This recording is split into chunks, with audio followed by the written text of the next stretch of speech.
አስቀያሚዋ ሚስት አንድ ሰው ወደ ሽማግሌ አባቱ ዘንድ ሄድና እንደዚህም አለው፣ ሚስቴ ሙሉ ለሙሉ ተለውጣለች። ወጣትነቷ ጠፍቷል። ሰውነቷ እንደበፊቱ ቆንጆ አይደለም።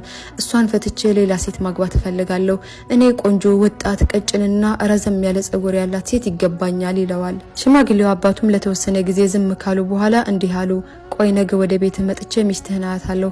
በእርግጥም ገጽታዋን ማራኪነቷን ካጣ ፈተተ ሌላ ሚስት ማግባት ትችላለህ አሉት። በማግስቱም አባትዬ ወደ ልጃቸው ቤት ሄዱ። ሚስቱን ካዩ በኋላ በጥልቅ ሀሳብ ውስጥ እንደገቡ ሰው ራሳቸውን በቀስታ ነቀነቁና መልሱን በኋላ ነግርሃለሁ አሉት። 3 ቀናት በኋላ አባትየው ልጃቸውን ወደ ቤታቸው ጠርተው እንዲህም አሉት፣ ልክ ነበርክ። ሚስትህ በእርግጥም አስቀያሚ አስፈሪ ሆናለች። ልትፈታት ይገባል። ስማ፣ ካሁኗ የተሻለች ሴት አግኝቼልሃለሁ። የምትኖረው ትቤ በሚባል ቦታ ነው።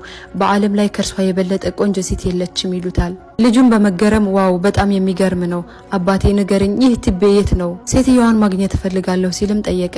አባትየውም ለሰከንድ ዝም ካሉ በኋላ ይህንን አስገራሚ ነገር ተናገሩ። ትቤ የሚለው ቃል ገልበጠ ስታነበው ቤት እንደሚሆን አስተውለህ ታውቃለህ?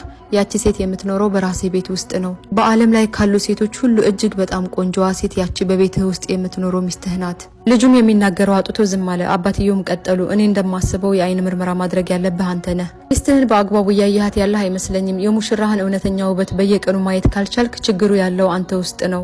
ሚስትህ ወጣትነቷን ለአንተ ሰውታለች። ልጆችን ለመውለድ ሰውነቷን አሳልፋ ሰጥታለች። በህይወትህ ውጣ ውረድ ሁሉ ከጎንህ ቆማለች። ለአንተ ቆንጆ መስላ ካልታየችህ ምክንያቱ በፍጹም ትኩረት ሰጥታ ስለማታውቅ ነው። አስታውስ፣ ፍቅር ትኩረት ከሌለው ህያው ነገር ሁሉ ይጠወልጋል። ፍቅር፣ ክብር፣ ትኩረትን ስጣት። ያኔ አንተ ውጭ እንደምታደንቃቸው ሴቶች ሁሉ ታብባለች። በዓለም ላይ ከሚስትና ከእናት የበለጠ ቆንጆ ሴት የለችም። ግዴታዋን ለመወጣት ብዙ መከራ እንችላለች።